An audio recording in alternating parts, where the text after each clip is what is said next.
Olá, caríssimo telespectador da Rede Século XXI, obrigado por ter permanecido conosco depois deste breve intervalo. Começamos o segundo e último bloco do nosso encontro semanal, programa Luz da Vida, pela 8ª vez dedicado ao fascinante argumento Verdades Esquecidas, a ira de Deus. Em tempos de aqui, ali e acolá de desconhecimento da palavra de Deus, é sempre oportuno recordar o que sempre esteve na Bíblia e sempre a igreja pregou, que Deus se ira, que Deus se encoleriza, que Deus se vinga, que Deus castiga. Alguns preferem não ouvir falar disso. Respeitamos a preferência das pessoas, mas o nosso dever é de ensinar o que a igreja sempre ensinou. No primeiro bloco, nós falamos, citando e comentando alguns textos da Escritura, que Deus é lento para a ira. Sua misericórdia perdura para sempre. Sua misericórdia nunca arrefece. Sua misericórdia nunca é lenta. Mas a misericórdia que ama os que pertencem a Deus e estão com Ele, jamais arrefece. Mas esta mesma misericórdia, quando tais pessoas se afastam de Deus, quando os seus amados caminham para o precipício, para o abismo da ruína e da perdição, a misericórdia de Deus assume uma conotação um pouco diferente. Deus não muda, nós é que mudamos. E a pedagogia de Deus no tempo, para nós, ela assume esse caráter de correção, de punição, de privação, que a Escritura chama de ira de Deus, de castigo de Deus, de cólera de Deus, de fúria de Deus. Agora vamos ao profeta Jeremias, no capítulo 3, versículo 12. A ira de Deus dura pouco. A ira de Deus não perdura para sempre. Sua misericórdia, sim. Mas a ira de Deus é a misericórdia de Deus que corrige, é a misericórdia de Deus que educa, é a misericórdia de Deus que purifica, é a misericórdia de Deus que leva o homem a compreender, ainda que por acontecimentos misteriosos para ele, que ele precisa se voltar para o Senhor. Vai, inclina-te para o norte e profere em altas vozes: volta, Israel, revoltada, oráculo do Senhor. Não te mostrarei mais um semblante enfurecido, pois que sou benigno, oráculo do Senhor. Não guardo rancor eterno. Deus guarda rancor. Só que não é rancor no sentido do homem, como defeito da alma. É indignação pelo pecado. Quando Israel se voltar para Deus, o rancor deixa de existir. Não há mudança em Deus, mas a pedagogia da misericórdia assume uma outra conotação. De misericórdia pelo amado que anda na presença do Senhor. Oh, sim, não temos nada de mais, ninguém se assuste, volta para o Senhor.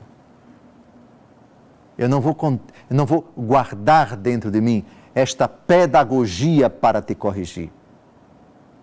Esta indignação, esta correção, esta forma um pouco usual, porque ordinariamente Deus não precisaria lançar mão de uma pedagogia tão inóspita, tão misteriosa, porque às vezes dolorosa, de punição, de correção, de advertência, de privação, para quem está no pecado, por amor, para que ele caia em si, para que ele não se encaminhe para a ruína, para o abismo.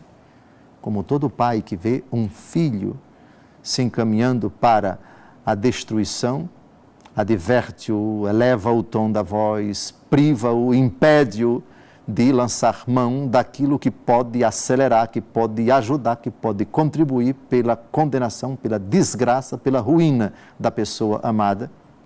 E quando vê a pessoa amada voltar-se para o pai: papai, me perdoe. Papai, como eu fui cabeçudo. Pronto, acabou a cólera, acabou o rancor, não tem mais, agora é abraço, é alegria, é intimidade, é felicidade. Tragam o anel, coloquem no dedo do meu filho, tragam a sandália, coloquem nos pés, tragam a roupa nova, matemos o vitelo, façamos uma festa porque meu filho estava morto e reviveu, porque estava perdido e foi achado. Sim, a ira de Deus dura apenas um momento. Quando o seu povo voltar-se para Deus, não tem mais rancor, não tem mais cólera, não tem mais castigo, não tem mais punição, não tem mais fúria. Ou seja, não tem mais a misericórdia que precisa. Se é que se pode falar de algo que Deus precisa de alguma coisa, mas na pedagogia para corrigir o homem é necessário que a misericórdia assuma uma conotação toda especial, de correção mesmo. E a correção às vezes comporta privação, comporta às vezes certos impedimentos, certos obstáculos, certos percalços na nossa vida, pelo nosso bem, porque nós amamos. Não precisaria utilizar essa pedagogia se estivéssemos na presença do Senhor, mas como estamos longe do Senhor e cegos e obtusos e com uma tampa nos nossos olhos, porque o pecado às vezes nos deixa assim, não nos permite de enxergar a realidade como ela é, não nos permite escutar a voz do Senhor pela dureza, pela recalcitrância, pela dureza do nosso coração. Precisamos dessa pedagogia que a Bíblia identifica como ira, como fúria, como castigo, como rancor de Deus. Agora, Oséias capítulo 11, versículo 9, outro texto esplendoroso. Estamos aqui talvez no Antigo Testamento, numa das partes mais bonitas e mais elucidativas do estudo sobre a ira de Deus. Leiamos o texto. Não darei curso ao ardor da minha cólera. Já não destruirei Efraim, porque sou Deus e não um homem. Sou santo no meio de ti e não gosto de destruir. Isso é simplesmente encantador. Isso é mais do que extremissimamente comovente. Isso é a própria manifestação das entranhas de Deus, que é misericórdia. Ou seja, eu te cobri com a abundância da minha providência. Eu te dei todos os recursos. Israel foi para mim como um filho. Eu cerquei-o de carinho e de proteção, e ele virou as costas contra mim. E ele não quis saber de mim. E a minha pedagogia assumiu uma conotação um pouco usual. E aí entram as correções, as punições, as privações de Deus em favor de Israel, os carinhos que a Escritura chama de castigo de Deus. Israel caiu em si arrasada, desmoralizada, profundamente perturbada, morta, entre aspas, por causa dos seus pecados. Ela clama a Deus por misericórdia. Eu sou Deus e não um homem. Eu não vou dar mais o ardor, vazão ao ardor da minha ira. Eu sou santo no meio de ti. Eu sou Deus e não sou homem. Eu não gosto de destruir. Essa frase é de vital importância. A cólera de Deus não é para destruir. Deus poderia, apenas com o seu pensamento, fazer desaparecer qualquer coisa que ele fez, mas não faz. Aliás, Deus não faz nada para destruir. A cólera de Deus é corretiva.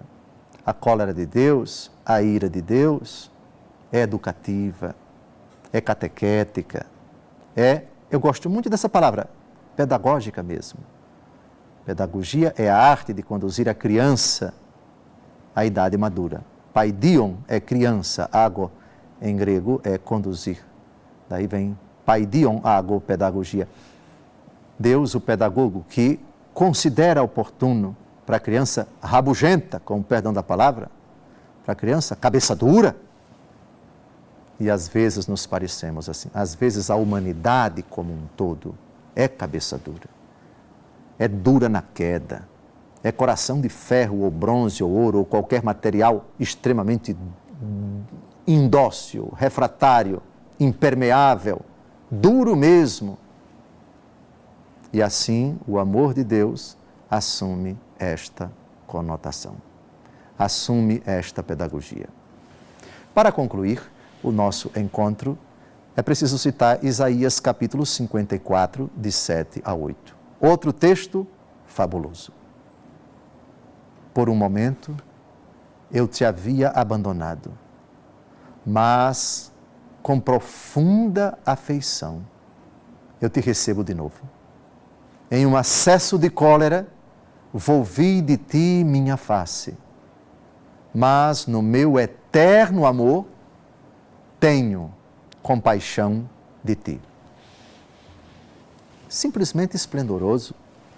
Por um momento eu te abandonei, mas movido de compaixão, me voltei para ti. A misericórdia de Deus é eterna. E só por um momento no tempo, ela considera oportuno educar aquele que ela ama. Às vezes abandonando-o, mas abandonando não no sentido existencial, porque Deus não abandona a sua criatura, Ele é onipresente e Ele sustenta cada criatura com a sua providência. Mas é o abandono no sentido, já que você quer continuar no pecado, siga seu caminho. Pai, dá-me a parte da herança que me cabe. Na parábola do filho pródigo, o pai dividiu a herança, o filho partiu. O pai o abandonou nesse sentido. Você é que quer partir, você é que quer ficar distante de mim. E eu respeito, portanto, permitindo que você parta, eu abandono você. Mas é abandono não por iniciativa minha, mas pela sua. Portanto, por um breve momento, porque tu quiseste com o teu pecado, eu te abandonei. Mas agora, vendo a tua miséria, vendo a tua desgraça, cheio de compaixão, eu me volto para ti. A minha misericórdia, que é eterna, nunca deixará de se manifestar em teu favor. Amados, é hora de concluir esse encontro semanal e acredito que estamos no auge, no ápice. Depois desse programa, espero que o telespectador, primeiro, que tenha assistido os outros, e segundo, que quando esse tema chegar ao seu final, que ninguém assista a um programa sem considerar os outros, porque é um histórico, é um estudo minucioso, sem pressa para ser abordado.